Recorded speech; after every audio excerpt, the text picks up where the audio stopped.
Hi, I'm Brene Freeman coming to you from Shared Supports Inclusion Solutions. Today we had a chance to catch up with Sara Snyder, Shared Supports Employment Specialist, to have a conversation about the rewards and the benefits and the process of hiring people with disabilities. So enjoy our discussion. If you have any comments, if anything resonates with you, or if you have questions, feel free to drop them below in the comment section. Thank you and enjoy. Hi, I'm Brene from Inclusion Solutions, and today we're talking to Sara about inclusion awareness for job seekers in our area. Sara, so please tell us a little bit about what you do with us here at Shared Support. So for the last 5 years, I have assumed the role or have taken on the role of employment specialist in our community. I have my basic ACRE certification, which is required to be able to provide any sort of job support to one of our job seekers, but I also have my CESP, I'm a certified employment support professional. So I'm really excited about that. With the company, I have spent the majority of my time building social capital and relationships with local businesses, really getting to know them, who they are, what they do in the community, what service they provide to the community. And then with that, find out, what would you do with an extra set of hands in your business? And then on the flip side, I'm also working closely with job seekers to really identify their strengths, their weaknesses, their interests, and to come up with unique ideas that will take them out into the community and get some work experience and hopefully a job. That sounds great. Yeah. So in general, what type of job opportunities are available in our area? So when I speak with any sort of business, or when you talk about employment support in general, the first thing that people think of is food or filth.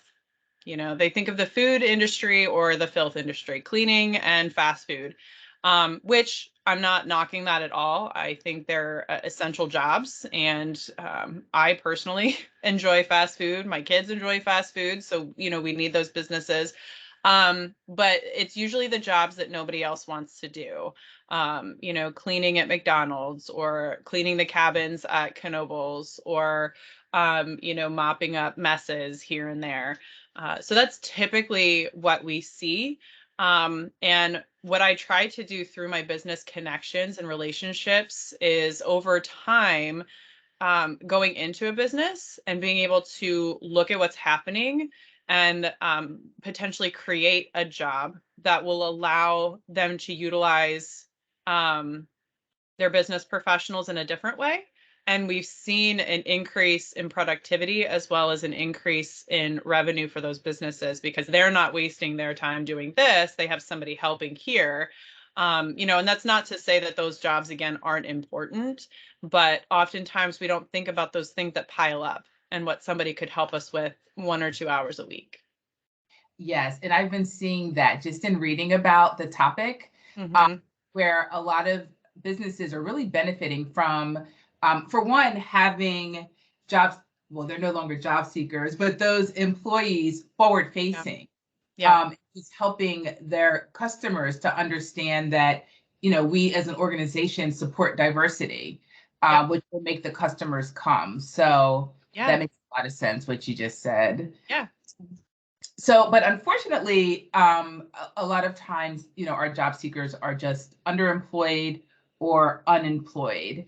So, in what ways do you think that we can fix that? Awareness.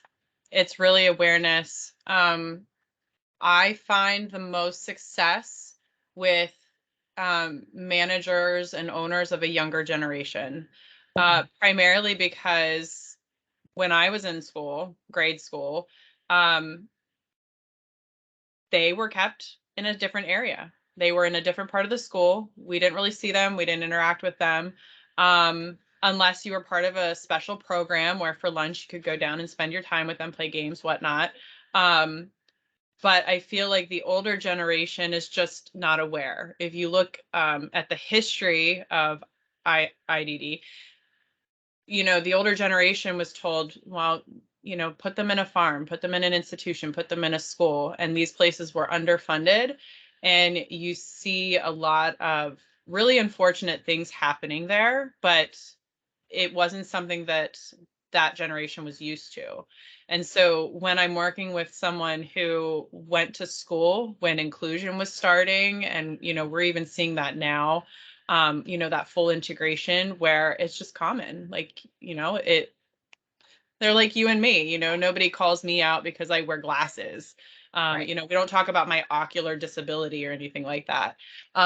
It's they know it. And so really it's about awareness, that they are capable.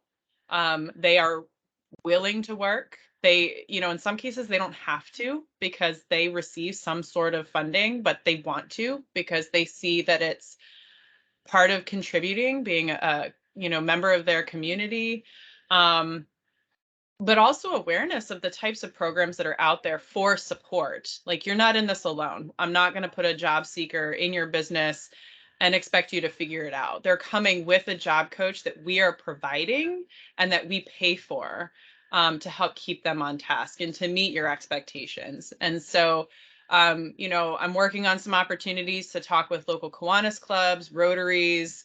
It's something that I communicate with business members when I'm meeting with them.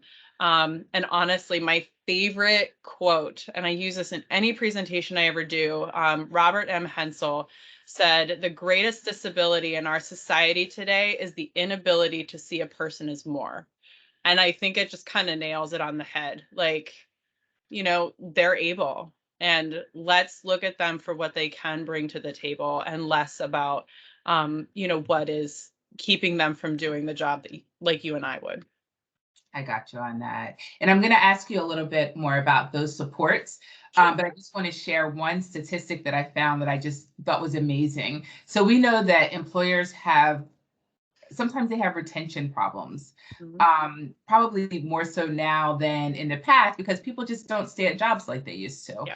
And I saw that people with disabilities have a 72% higher um, rate of staying with Mm. an employer. And Yeah. that's significant. I mean, when you consider it costs thousands of dollars to hire an employee. So if you're saving that money and then all the other great things just come with retention, Hmm. that's a great benefit to hiring Yeah. our job seekers Yeah. specifically. Yeah. So I know that there's some tax incentives for employers to hire people with disabilities. Can you share any other supports that are available to them? Um, so as far as supports, from shared support, we work one-on-one with our businesses. I personally go out and do job site observations. I'm watching the individual on the job. I'm watching how their job coach works. I'm meeting with the manager or the supervisor, and really gaining an understanding of what's working and what's not working, and to support the job coach in identifying possible modifications or accommodations that the company doesn't necessarily have to pay for, but if they did, you get your tax benefits or your breaks there. On the flip side of that, if an individual is paying for that, that benefits them as well, and kind of helps with any social security issues, in terms of what they're providing to be successful. um, we're also regularly, anytime an individual is working, the job coach is completing a task analysis that helps us identify what parts of a task, what steps of a task they're doing independently, and what they're doing with support and what kind of support. So that when I go back out the next month, I can come with a plan to say, okay, with this step, we want to start working towards this, and this is how we're going to do it. Or as a team, how can we progress from physical support to maybe verbal prompting? How do we need to accommodate this? For example, we have somebody working for a graphics company, and he was tearing tape off of a screen. The space is packed, there's stuff everywhere. It's basically an art company, so if you know artists, you can be a little messy. And the screens basically sit on a garbage can, and he pulls the tape off. So the simple modification was, can we find a small table that he can set these screens on that might be a little higher that allow him to pull the tape off with needing physical assistance from his job support. We've had really great success with the business owners. I think a lot of that is attributed to the relationship that we've built. When I go in and I'm considering employment, I don't ask for that on the first visit. I always say my husband didn't ask me to marry him on our first date. We had to get to know each other. We had to build some trust. And so we've built enough of a relationship that I feel comfortable enough saying, we might need to make a modification here. What are your thoughts? Or do you have any ideas on how we can help this person be a little more independent? And we've had businesses do that on their own and come to us and say, is this okay? And we're like, yes, that's what we want to see happening. So we're physically there supporting. I have also been asked and have provided sensitivity training for other employees who might not be as comfortable or as familiar, again, that older generation, who might not be as used to it, to know like proper terminology, language, how to interact with, really there's no difference. You want to interact the same way you would anybody else.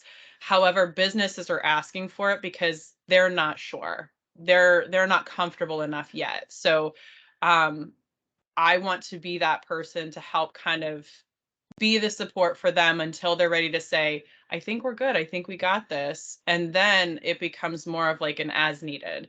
If there's an issue, we might need to step in and say, or they may ask, how do I handle this? A lot of times the answer is, how would you handle it with any other employee? It's really no different on your end. On our end, we might need to provide a little bit more support to help maybe them understand what's happening, or maybe why they got written up, or maybe why this happened or that happened. And as far as the tax breaks, I mean, they're changing all the time, especially with the pandemic. Businesses are changing, and I am a part of a great networking group that the company Shared Support has allowed me to be a part of. I refer a lot of my questions on taxes and how that works to the accountant in our networking group, and she's been a great resource for me. And we have some great financial officers in our own business that I can ask questions of. So it's really a team effort, but the support's definitely there. And I think that's really important to know, because I'll be honest, if I'm not a business owner, but if I were, I wouldn't think I'd have that much support. I mean, it sounds like Mm. it's a true partnership from start to finish. Yeah, definitely. Definitely. And we want that to be the case. We never want someone to feel like we barged in, we got this person a job, and now we're completely uninvolved. And honestly, that has changed since the pandemic. Prior to the pandemic, it wasn't as involved, but I knew that coming back from something like that, we were going to need to like come at it full force. I was going to be competing. I assumed I was going to be competing with people who had lost their jobs because of the pandemic, and that we were really going to have to fight for these jobs, which we are. So I kind of came out swinging, and I really hope that we continue to see these positives and these great benefits moving forward. Yes, that is a great benefit.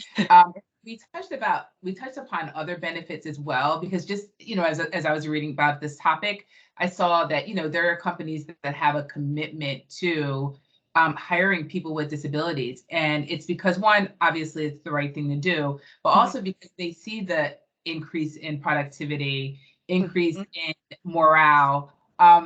There's one, Walgreens, they have this one location that has a higher percentage of people with disabilities than others, and they have like a 40% higher productivity rate. I mean, that's significant. Mhm. It's just really, I think, important for businesses to know. I mean, there's a lot of Yes. benefits Yeah. to doing it. Um, so we talked a lot about employers, but for our job seekers, Mhm. what is our process in helping connecting them with a prime job for them? It varies from person to person, but typically what happens is someone will reach out to me and say, somebody has expressed an interest in working. Can you meet with them? Prior to the pandemic, I was really involved in person-centered planning, and that's something that I would like to see continue, not just from a program perspective, but I think for employment, it really helps get a deeper insight into who the person is and what they want to be doing. So, that's kind of where we start. From there, I might look at that information and have a discussion with the team about different opportunities. I really want people to observe and be able to experience before they start applying or before they get offers, because one of my commitments to businesses is I do not want to make an improper match.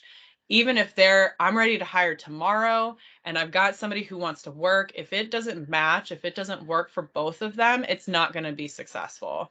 Either the work is going to be mediocre at best, or, the employee is going to be miserable, and I don't want that to happen. And so I like to look for volunteer. I try to stay away from volunteer opportunities, but they do help with experience. But if I can find a business who has some tasks that they'd be willing to let someone come in and test first the type of work, I like to do that maybe 2 to 4 times to see, how they work, what kind of support they might need. Um, one of the job seekers I'm working with now, I brought her in and we made cookies at the office. So it was a familiar activity in a familiar location, but I was able to really observe how she followed directions, um, you know, how she was able to ask for help when prompting was needed, or um, something like that. And then what I did was we take that familiar activity, familiar location, and we kind of switch it to do a familiar activity in an unfamiliar location until we get to unfamiliar, unfamiliar. We really start working towards those types of things. For my success story, which I'm like dying, I want to share so much more about that, but um, he did several work trials prior to being offered the job. And that wasn't only a benefit for the business to be able to see how he worked in that environment and with the supervisor, but it also afforded him the opportunity to see, is this really something I even want to be doing? Um, I've seen situations where there was a job opening and a job seeker that was determined to work. I'm going to work, I'm going to do it. I counseled them on not taking that job because I did not think it was a good fit. Um, they went ahead anyway, and it lasted for about 3 weeks. And it actually really affected the business relationship that we had with that person, because although we tried to support them in that situation, it was kind of out of our hands. We were trying to work with the employee, but at that point it was like, no, I don't want to do this. I never wanted to do this. So, um, there's a lot of different wheels that are working at the same time. And our job coaches are so important. Just being able to observe, be aware of their surroundings and identify themselves, what works, what doesn't, and to really not just listen to the verbal communication, but to identify the nonverbal communication that tells them, maybe I'm not sure. We maybe need to have a conversation about this. So I really engage with them as well. That's amazing. So let's hear your success story. Okay, I'm so excited about this. We have, and I have permission to share this because I've asked him, and every time I do a presentation, can I share this? So Colby came to us, oh gosh, I can't even remember how many years ago. I want to say maybe 2017, 2016-ish. He wanted a job. His hobbies were racing. He wanted to work in racing. That's what he wanted to do. In our area, central PA, we've got like one raceway. There's not much going on, there's not much work there. So I had to get creative about what can we find for him. And I had actually attended a chamber event for small businesses, and the topic of conversation came up about high staff turnover. And so through that event, I was able to connect with a local candle company. And one of the things I knew about Colby was he hated the heat. He hated being hot. And in a candle company, the environment needs to be cold. And so he shadowed a couple times over there. He actually knew some of the people that were already employed there. He had great relationships. So he began working there several days a week. He was able to earn PTO. He was able to really engage in that setting. The pandemic happened, unfortunately, and it ceased his employment. And we tried to work out some work from home situations, but it was a struggle. And so through my BNI connection, Business Networking International, a local graphics company had said, we might be looking for some help. Can you help us? And so I went up, I did some observation, I looked at the space. And at first I said, I don't know that this would be a good fit because it's hot down here. And I know he hates being hot as far as his environment, but I felt so strongly about him being around men, because the candle company was mostly women, being around men, being around the guys that had similar interests that he had. And so the business owner and Colby both agreed to a trial, and Colby was offered a job after the trial was over. And not only is he still working there today, but he now works an additional day as well as an additional hour each day. He loves the guys that he works with and the women that he works with. And they have really included him into what they're doing there. They reached out to us and asked, we'd really love to take Colby to the races. Can we take Colby to the races? And we do movie nights up here. We get a big screen and we show this. We'd love to have Colby come out and be a part of this. So that when I talk about full inclusion, full integration, community employment, they are the example that I go by. And I get a little choked up even when I talk about it, because it's really been such a benefit for Colby. The relationships that he's developed, even, there was a situation we had to support the owner with addressing. Something had come up, and Colby's response to that was so much different had it been in another location. He is succeeding. He is growing, exponentially. He's amazing. They're amazing. And I appreciate them so much. And they're actually a business that when I am asked for a referral, as far as like, can we talk to somebody that has done this before? John is the one I go to. John is the business owner of the Graphic Hive, and he's the one that I go to, because it's really what it's all about. And hearing from John what a difference it's made for his business, it makes it all worth it. The one successful placement, that would make it worth it. And seeing so many other people getting jobs and working, I look forward to what's to come. That's exciting. And I'm sure we have a ton of those stories, and we just want to multiply them, right? Yes. Yeah, for sure. I'm like, I've got all these goals and I've got all these spreadsheets, and I'm like, I just want to get out there. I want to see people doing great jobs. And the numbers I don't really have off the top of my head, but we have so many people working in different industries right now. We're implementing some new things, and we're seeing great success. And, I really hope we can keep that going and continue to build those relationships. Yeah, we certainly will. We will all work together to make sure that happens. I mean, because that's great, and everyone deserves that type of experience. Mm-hmm. We all deserve that type of experience. Yes, yeah. It was work somewhere that we love and that we're truly part of the team. So, yeah, for sure, for sure. I know just during my employee orientation, we have someone who provides training to us, who is a person with a disability. And when I tell you, she's so funny. I mean, she was able to deliver the information perfectly. Yeah. It was just it was the highlight of that day of training, and it could not have been done better by anyone else. So I have benefited, from probably your services. I'm not sure if you placed her, but it was great. Yeah. I really appreciate it. Awesome. So how did people get in touch with you?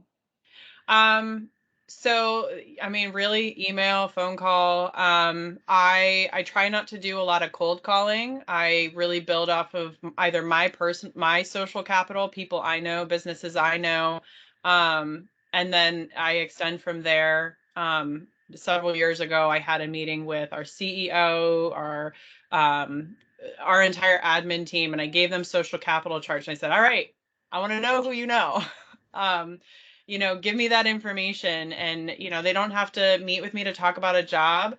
Ultimately, it's just getting connected. I mean, in all reality, jobs nowadays, it's all about who you know. And so if you have that connection and you have that ability to say, hey, Vernay told me I should get in touch with you, and I'd really love to learn more about you and about your business and what you're doing. People love to talk about what they're doing. And so that's kind of how I start that relationship and build that rapport. So ultimately, it's just, calling, emailing, setting up a time for me to come out physically and visit and to see what you're about. It's not hard to find me. Awesome.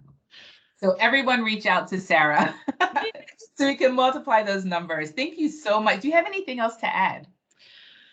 No, I mean, well, I just feel with the pandemic and all of these benefits that are being posted and shared about wanting to hire. I mean, there's an untapped resource that is just like busting at the seams. And I know we're not the only provider out there that have job seekers ready and willing to work. So be keep an open mind. You never know what a difference you might make for someone else and what that person might make for you and your business. Absolutely. And there's studies that prove that Yes. that companies surely benefit from Yeah. hiring people with a disability. So thank you so much for this interview. This was great. So thank you for watching our discussion, and I hope you enjoyed it as much as I enjoyed being part of it. And if you'd like to reach out to Sara, if you're a job seeker or an employer, feel free to do so at ssnyder@sharedsupport.org.